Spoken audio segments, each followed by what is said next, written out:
Muy buenas tardes. Tenemos que hablar de lo que sería el nuevo informe que presentó el gobierno del presidente Andrés Manuel López Obrador. Es su segundo informe, que no su segundo año de gobierno, porque ese se cumple en diciembre, pero ha dado tantos informes sobre cómo está la situación en su opinión, en su perspectiva, que lo que queremos entender es si lo que ve el presidente es lo que ven el resto de los mexicanos y lo que experimentan el resto de los mexicanos en tiempos de pandemia, qué ha pasado con la economía, cuáles son los desafíos económicos, sociales y hasta políticos. Y lo vamos a entender con la visita a este espacio de una figura triple A en términos de análisis. Ahí lo tienen ustedes a Luis Rubio. Un gusto saludarte. Hoy es el presidente del Consejo Mexicano de Asuntos Internacionales. Qué gusto verte. ¿Cómo estás? Gaby, gracias. Qué bueno. Gracias por la oportunidad. Oye, bueno, mira, yo no sé si quieres, digamos que desmenuzar el discurso del presidente que desde ayer nos anticipaba que vendría primero hablando del tema del combate a la corrupción, o si quieres hablar de economía cuando dice que ya vamos saliendo adelante, cuando hablas de cumplimiento de leyes, pero al mismo tiempo de, digamos, consultas para determinar si se va o no por el camino de la justicia a tocar a los expresidentes. ¿Por dónde quieres empezar? Bueno, mira, él tiene una conferencia diaria, la mañanera como se le llama, y ahí todos los días despotrica contra alguien o contra algo. Con mucha frecuencia comete errores serios y entonces trata de corregirlos. La diferencia hoy fue que fue un discurso planeado, pensado y leído, lo cual evitó ese tipo de errores y problemas.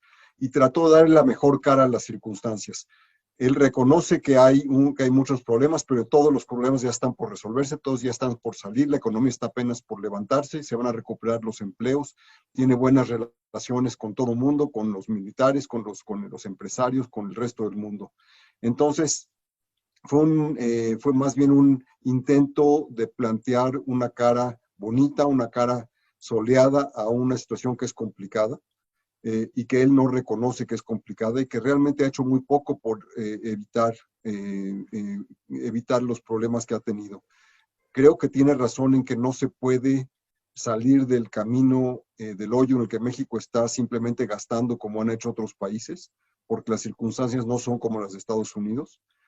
Pero por otra parte tampoco ha intentado sumar a la población en un proyecto común para que todo el mundo se sienta con ganas y con un propósito común para resolver los problemas. Entonces ahí tenemos una divergencia muy grande.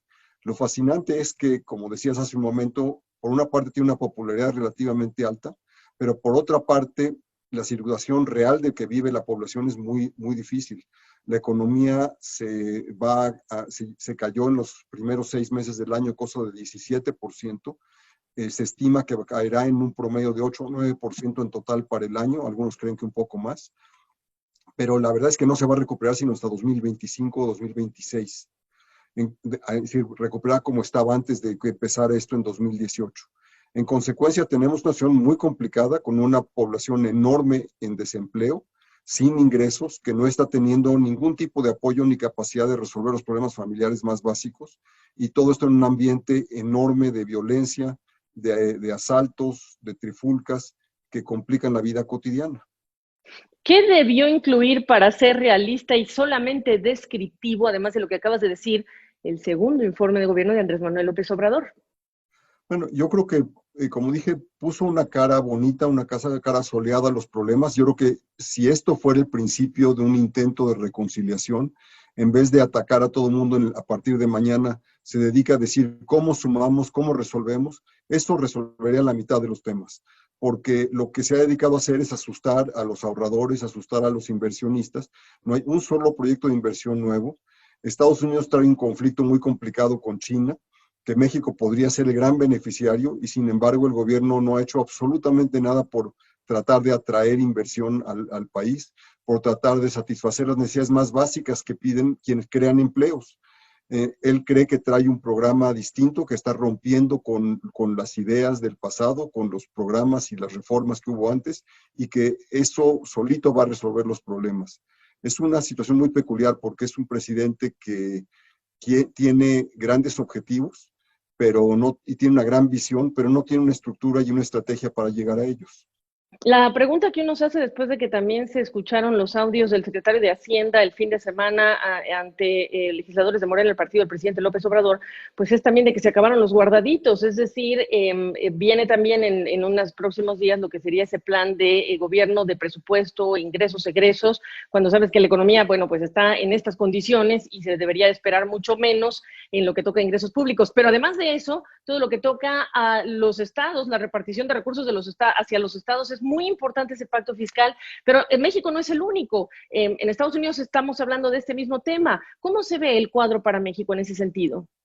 Bueno, se ve complicado por dos razones. Primero, porque los presidentes y los gobiernos desde 2000 para acá se dedicaron a construir fondos, lo como otros países llaman fondos soberanos, para un rainy day, para un día en que las cosas no vayan muy bien.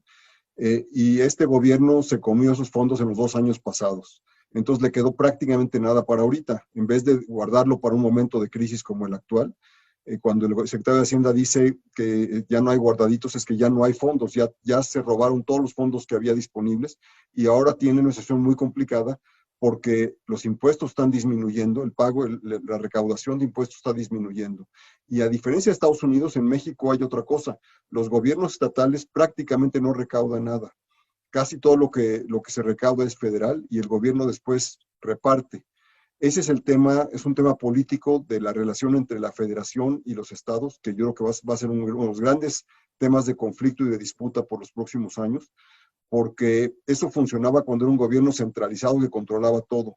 Hoy en día, en un país cada vez más descentralizado, ya no funciona. El presidente López Obrador ha tratado de centralizar de vuelta todas las cosas y controlar a todo el mundo, pero está viendo problemas por todas partes. Entonces, viene, como tú dices, el presupuesto para este 5 de septiembre que tiene que entregarse al Congreso. Y ahí lo que vamos a ver es muy claro, es una disputa por los pocos, así como la cobija, cuánto me queda cada quien. Y no va a haber mucho espacio para repartirle a los estados. Entonces ahí tenemos una crisis en potencia que por otra parte va a provocar que crezcan personas que podían ser potenciales candidatos para el año 2024 cuando concluya este gobierno.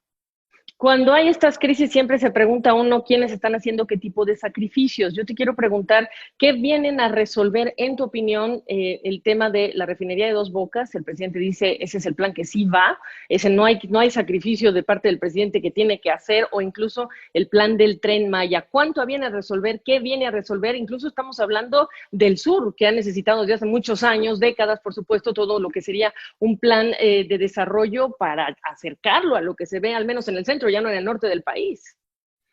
Bueno, yo creo que hay dos temas ahí. Un tema es que los proyectos favoritos del presidente son, primero que nada, son sus clientelas, son las transferencias que hace mensualmente a jóvenes y a ancianos, fundamentalmente, que es su principal base electoral, su principal clientela electoral. Por otra parte, son los tres proyectos de inversión, que son el nuevo aeropuerto, la refinería y el Tren Maya. Ninguno de esos tres tiene gran capacidad de multiplicar un efecto económico, es decir, no porque se estén construyendo está generando una mayor riqueza en esos lugares porque no emplea mucha gente. Una refinería puede costar 10 billones de dólares y sin embargo emplea 50 personas. Eso no va a tener ningún efecto positivo. Ninguno de los tres tiene un efecto grande positivo para la economía. Por otra parte, las clientelas obviamente es de donde saca la principal popularidad del presidente, pero ninguno de estos va a resolver los problemas económicos del país. Y, la etapa que sigue para el desarrollo va a requerir de una habilidad política enorme que si bien el presidente la tiene, no la está utilizando para esos propósitos.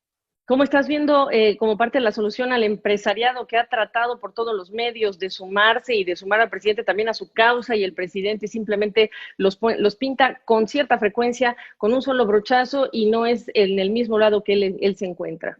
Pues sí, ese es el gran problema porque a final de cuentas los que crean empleos son los empresarios, no el gobierno, y en la medida en que los aliena, pues los empresarios o invierten en otras partes o se quedan al margen de todo. Y ese es el gran, lo que los números evidencian, no hay inversión y no va a haber inversión por mucho tiempo. Estamos en una situación muy parecida a lo que ocurrió después de 1982, cuando se expropiaron a los bancos. Tomó una década completa recuperar esa confianza y solo se logró con el Tratado de Libre Comercio, cuya función más importante fue política más que económica. Entonces ahora tenemos que volver a encontrar un camino que pueda ayudarnos a salir de ese hoyo y no va a ser fácil.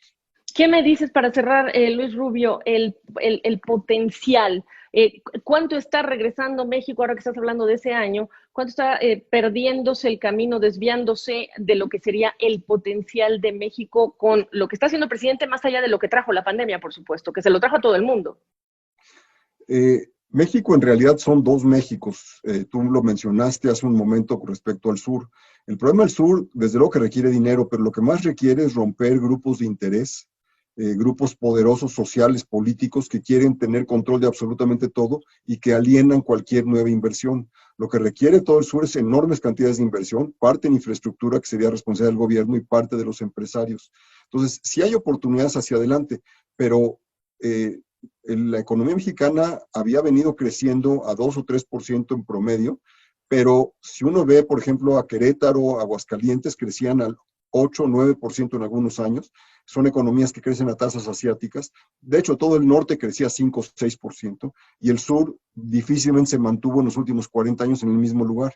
Entonces, sí hay oportunidades, pero las oportunidades tienen que convertirse en posibilidades a partir de condiciones económicas, sociales, legales, protección de la propiedad, protección de los derechos de propiedad de las personas para que puedan crecer. Yo creo que ahí está, si hay una oportunidad. La pandemia obviamente ha complicado todo, pero también ha obligado o va a obligar a que se enfrenten problemas que antes no se podían enfrentar. Para cerrar, Luis Rubio, yo sé que esta es una pregunta casi trillada, ¿no? Todos los periodistas les pedimos a los economistas, a los expertos, que den una calificación de cómo le va a la gestión del presidente López Obrador. Yo no sé si decirte en lugar de una calificación, un like, 2 likes o el pulgar hacia abajo, cualquier métrica que me quieras compartir en relación con lo que Es muy quizá fácil, describió. Gaby, no tiene duda. Ok, ni siquiera terminé la pregunta. Ok, y solamente uno de tres, dirías uno y ya está. Bueno, ¿Cuánto falta? Adelante.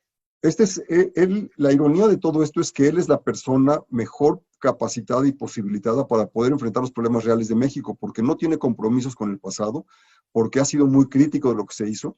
México sí necesita muchas reformas muy serias, como la que mencioné en el sur del país, otras similares, y él podría hacerlo porque no le tiene que rendir cuentas a nadie más que a la población que votó por él, que Claro, justamente son los que no tienen compromisos con el pasado. Y claro. sin embargo, lo que está haciendo es tratando de reconstruir el México más viejo, más rancio, más difícil, que es el de los años 60 o 70. Es patético. Lo tienen ahí, él es Luis Rubio. Te agradezco mucho, no sabes qué gusto me da saludarte y que nos des esta perspectiva, Luis. Gracias por la oportunidad, Gaby.